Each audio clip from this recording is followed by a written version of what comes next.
One way to connect your security system to the cloud is with a Videoloft Cloud Adapter, which can back up a local NVR or DVR or replace one completely. You just need to put this little bridge on the same network as your local security system, and you can watch our install videos to see how to get it all set up. Once it's connected, you can watch the camera live feeds and recorded video events from the Videoloft mobile app, from a web browser, or a local monitor which is connected to the cloud adapter. So when you first log in to Videoloft on a web browser, you see all of your cameras and you see their live feeds. When you hover over them, you've got their name and status, and you can also filter by status to just show the ones that are online or offline. You can filter by name, so this is the only camera with door in the name, and you can edit the layout. So you can hide cameras, or you can change the order around, and also change how many columns are shown in the grid. Viewing multiple cameras in the app is very similar to the web, but these aren't live streams. These are thumbnails, so still images that refresh whenever motion is detected.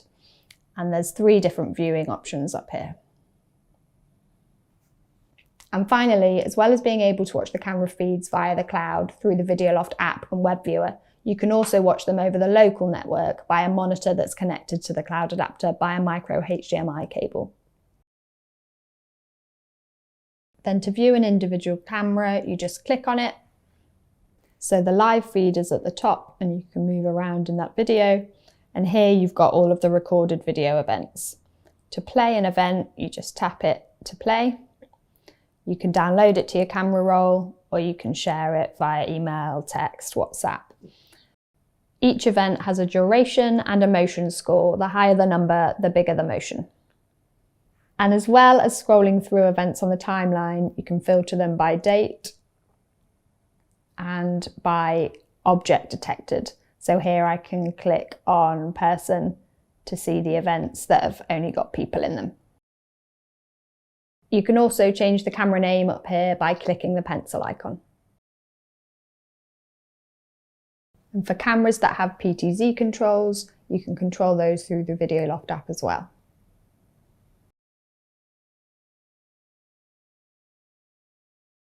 For cameras that support two-way audio, you can also talk through the app.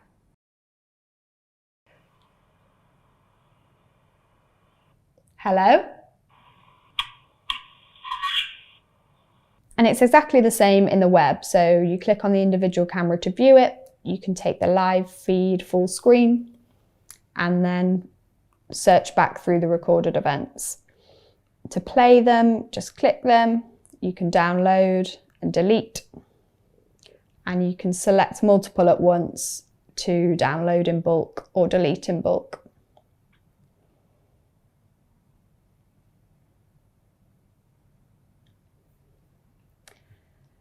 And then when you're searching for something specific, you can do that by date and time, or also if you've got a Videoloft analytics plan, you can search by object detected. So that pulls up all events that have been found with people in them. So that shows all the events with people in from that specific camera, but an extra thing you can do in the web is search for events across all of your cameras in one go.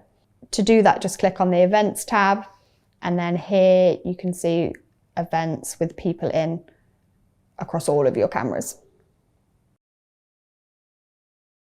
There's loads of things you can control remotely in the camera settings, so I'll just talk about a few of the key ones. Here we've got recording mode, so by default you'll be recording on motion, so only sending video to the cloud when motion is detected, but we can also support continuous 24/7 recording to the cloud as well. Video quality depends on the resolution of your camera, so we can take video to the cloud at standard definition, 2, 4 or 8 megapixels. Then here we've got whether sound's being recorded if the camera has an inbuilt microphone, whether two-way audio is enabled if it's got an inbuilt speaker, PTZ controls, and here we get onto the motion detection. So you've got a sensitivity threshold. If you move it down to 1, it'll trigger on really small motion events, and moving it all the way up to 10, it will only trigger on big motion events. Then we've got detection zones, and you can mask out certain areas of the screen by drawing over them if you don't want that area to trigger motion.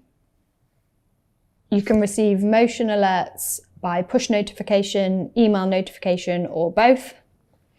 And you can set the trigger for those alerts to be general motion. So whenever motion is detected by the camera, you receive those alerts, or analytics if you've got an analytics plan. So for this one, you can see I've got it set to analytics, and my analytics alert rule for this camera is that I only want to receive alerts when people are detected in the video. And you can also set schedules for these alerts. So you might only want to receive the notifications outside of business hours, or at the weekend, or only during the night.